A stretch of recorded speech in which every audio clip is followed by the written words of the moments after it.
कल जो इतना बड़ा ब्रेकडाउन हुआ पूरे मुल्क में, आपको पता है कितनी जगहसाई हुई है पूरी दुनिया में हमारी, कि इनका तो मुल्क पूरा मुल्क ही अंधेरे में डूब गया। कोई तौजी नहीं पेश कर सके खुर्रम दस्तगीर साहब, कुछ बता नहीं सके कि इसके पीछे वजूहात क्या थी। ये 3 महीने पहले भी हुआ था, आपको याद हो। तो क्या हुकूमत वाकई संभालने में बिल्कुल बेबस हो गई है कि मईशत नहीं संभाल पा रहे आप लोग? 3 हफ्ते हो गए, IMF का वफ्द भी नहीं आ रहा।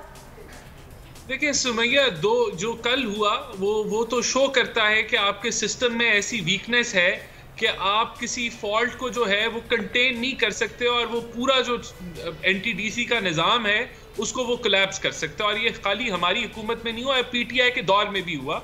ये वीकनेस को आइडेंटिफाई कर रहा है कि यहाँ हमारे सिस्टम में वीकनेसेस हैं और हमें टेक्नोलॉजी अपनाते हुए 9-10 माह में उन वीकनेसेस को देखा नहीं गया था आपकी तरफ से। नहीं, मैं एग्री करता हूँ ना, मैं तो यहाँ एक्सेप्ट कर रहा हूँ कि इस वीकनेस को दूर करने की जरूरत है। यहाँ जितना बड़ा भी फॉल्ट हो, लेकिन वो कंटेन हो जाना चाहिए रीजनली, और पूरे पाकिस्तान को कोलैप्स नहीं करना चाहिए। तो मैं एडमिट कर रहा हूँ, इधर मैं इसको डिफेंड नहीं कर रहा, मैं एडमिट कर। लेकिन दूसरी चीज मईशत के ऊपर सुमैया, मैं बहुत क्लियर हेडेड हूँ कि जो 1400 अरब का जो गैस सेक्टर में ये खसारा छोड़ के गए, आज हमें IMF कह रहा है उसको अभी ठीक करो, उसको आज ठीक करो।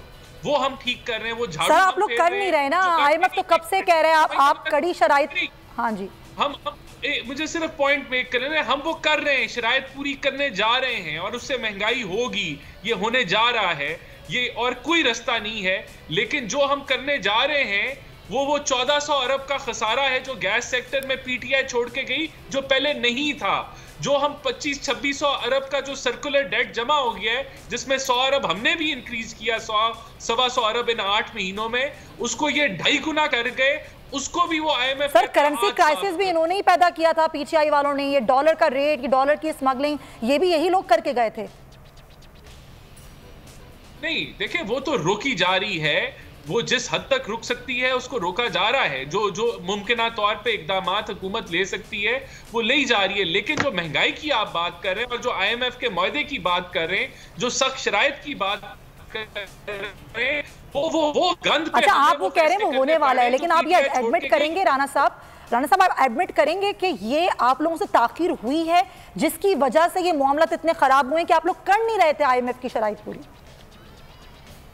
देखिए जो मामला, ये जो इस हद तक रिजर्व्स गिर गए हैं, और जो एक हमें लगता है कि बहुत वीक हो गई है इकोनॉमी, ये फंडामेंटल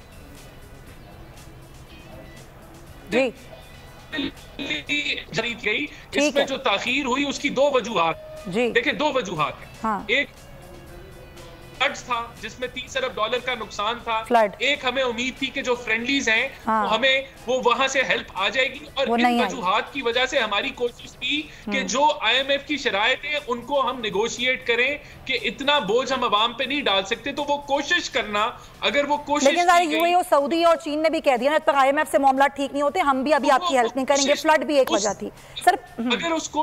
अगर उस कोशिश की वजह से कि अवाम पे इतना बोझ ना आए, बिल्कुल कुछ हफ्ते जरूर जाया हुए, लेकिन वो फैसले आज हम करने जा रहे हैं जो नागुज़ीर हैं। लेकिन यहाँ हम पहुंचे कैसे, इस पे जरूर बात होनी चाहिए। और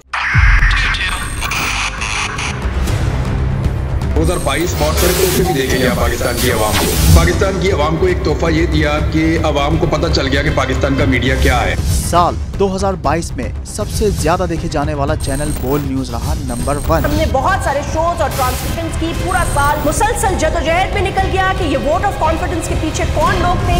तोड़े रेटिंग के सभी रिकॉर्ड।